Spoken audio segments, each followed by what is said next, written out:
Halo, Assalamualaikum warahmatullahi wabarakatuh. Terima kasih untuk yang sudah datang ke channel aku. Kalau belum subscribe, tolong jangan lupa di subscribe, kemudian bunyikan lonceng, dan jangan lupa kasih like serta komentar biar aku makin semangat ya.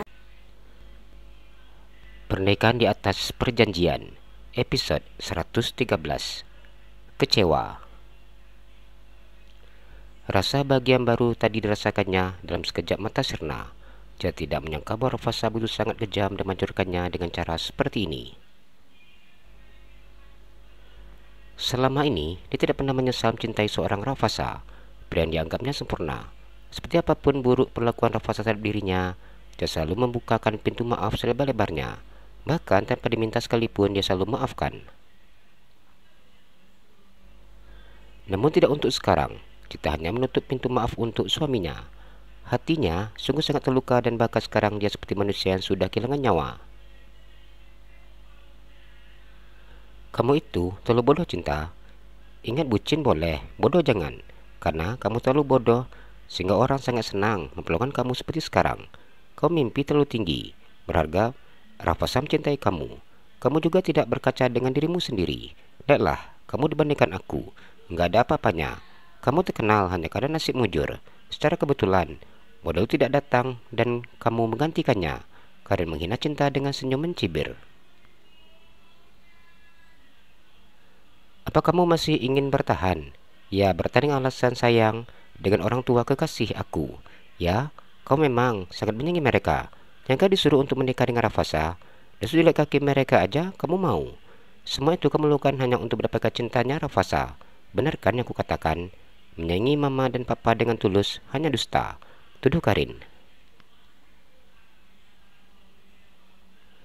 Jika sudah tidak ada lagi yang ingin dibicarakan, silakan keluar. Kita sudah tidak sanggup untuk mendengar setiap kalimat yang keluar dari bibir Karin. Hahaha, benar-benarnya kamu usir aku. Nanti setelah aku menikah dengan Rafasa, kami akan tinggal di sini. Dan kamu, bye. Karin beranjak dari duduknya dengan gayanya yang anggun. Dia berjalan menuju kamar pribadi Cinta dan Rafasa. Mata terus saja menyusuri setiap sudut apartemen, baik di plafon atau di setiap sudut lain untuk memastikan apakah ada CCTV atau tidak. Aku ingin melihat kamar kami. Tak merasa malu, Karin buka pintu kamar. Cinta ingin melarang namun dia tidak mampu untuk berbicara. Suaminya sendiri yang sudah menginjak-injak harga dirinya, hingga dia tidak mampu untuk mengusir wanita yang menjadi pelakon dalam rumah tangganya. Jika orang bilang istri sah itu galak, nyatanya tidak. Cintalah yang terlihat begitu menjadikan depan pelakor. Setelah ini, pasti banyak yang marah karena karakter Cinta yang begitu sangat lemah. Namun jika kita berada di posisinya, pasti juga akan merasakan hal yang sama. Ingin marah, namun hati sudah terasa begitu sangat sakit, bahkan untuk bicara pun tidak mampu. Ternyata, foto-foto aku sudah kamu suruh ya dia turunkan. Kau duduk di posisinya yang tadi. Di apartemen ini, aku tidak melihat satupun foto pernikahan kalian. Dari sini saja, sudah bisa kita tahu bahwa Rafasa tidak menginginkan pernikahan ini. Tidak seperti ketika bersamaku. Fotoku selalu saja terpajang di kamar tidur, di ruang tamu. Bahkan, aku membuat dinding apartemen ini seperti galeri foto, karena aku ingin Rafa selalu menatapku walaupun sedang di apartemen. Karena berkata gaya manjanya. Dia benar-benar menjatuhkan mental, harga diri serta kepercayaan diri Cinta. Tapi ya nggak apa sih, nanti setelah menikah, aku juga nggak mungkin mau tinggal di sini, karena Mbak Rafa sudah buat rumah untuk kami. Cinta hanya diam dan menjawab perkataan dari wanita itu. Jujur saja Cinta, aku sebenarnya merasa kasihan sih sama kamu. Tapi kenapa coba kamu menikah sama Bang Rafa? Hanya dengan alasan sayang dengan mertua dan mengatakan bahwa kamu menganggap mereka itu seperti orang tua kamu sendiri.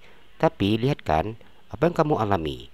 Mungkin kamu lupa kalau cinta tidak bisa dipaksakan. Jika Rafasa mencintai aku, maka tidak akan bisa kamu gantikan begitu saja. Kalian tertawa dengan wajah yang terlihat menyeramkan.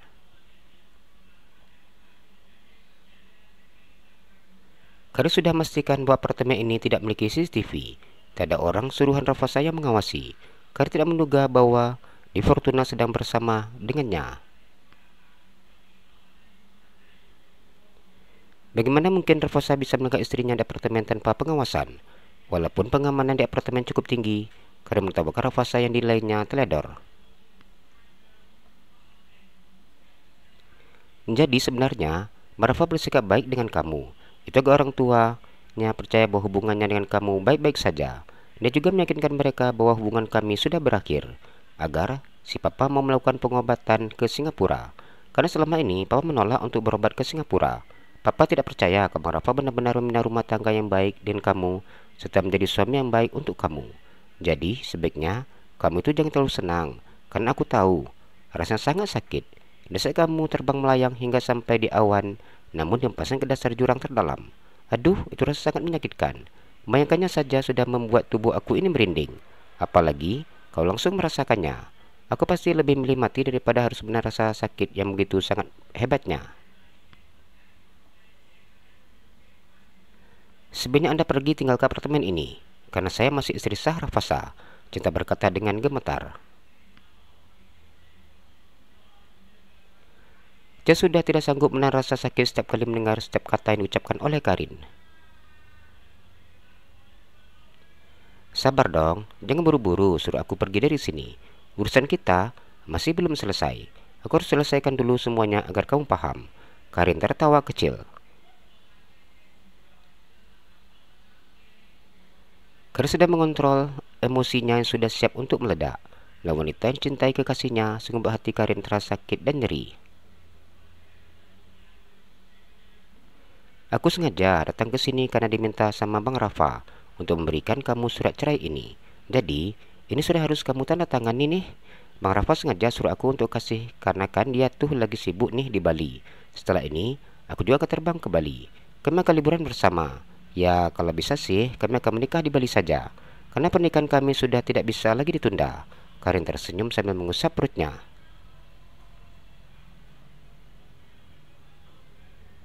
Cinta terdiam dan tidak percaya dengan apa yang dikatakan oleh Karin kepadanya. Namun, surat cerai dari pengadilan agama beratas nama Raffasa sebagai suami dan Cinta sebagai istri. Hatinya terasa sakit bagaikan diiris oleh tangan berduri yang kasat mata. Jangankan untuk berbicara, untuk bernafas saja Cinta sudah kesulitan. Mengapa Raffasa tega melakukan semua ini kepadanya?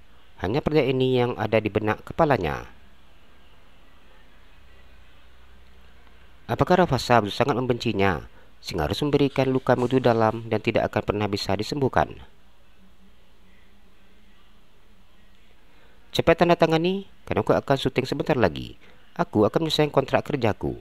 Setelah ini, aku akan vakum di dunia mode dan juga artis. Aku ingin menikmati indahnya hari-hari bersama dengan suamiku, karena aku saat ini sedang hamil anaknya. Cinta mengambil pena yang diberikan Karin, tak pikir panjang, Cinta menandatangani surat cerai. Duh, baiknya, terima kasih ya. Sebenarnya sudah lama sih Mbak Rafa ingin ceraikan kamu. Hanya saja kondisi orang tuanya. Jadi dia itu harus menunda dan menyelamatkan papanya terlebih dahulu agar tidak cepat mati. Setelah itu ya seperti ini. Kamu harus bercerai dengan dia karena aku sudah hamil. Karin tersenyum dengan penuh kemenangan. Kamu bisa bayangin seperti apa bahagianya mama ketika mendengar bahwa aku mengandung cucunya. Mama, papa saya menginginkan cucu dan mereka pasti akan sangat bahagia ketika mengetahui aku hamil anak Raffasa. Karin itu saja nyerocos sambil mengumpulkan kembali barang-barangnya. Kamu sudah bukan istri Raffasa lagi, jadi aku harap kamu keluar dari apartemen ini secepatnya sebelum aku usir. Karin berkata dengan sombongnya. Tidak perlu diusir mbak, aku akan langsung pergi hari ini, jawab Cinta dengan sepenuh hati yang sudah hancur lebur. Bagus, Karin kemudian pergi meninggalkan apartemen.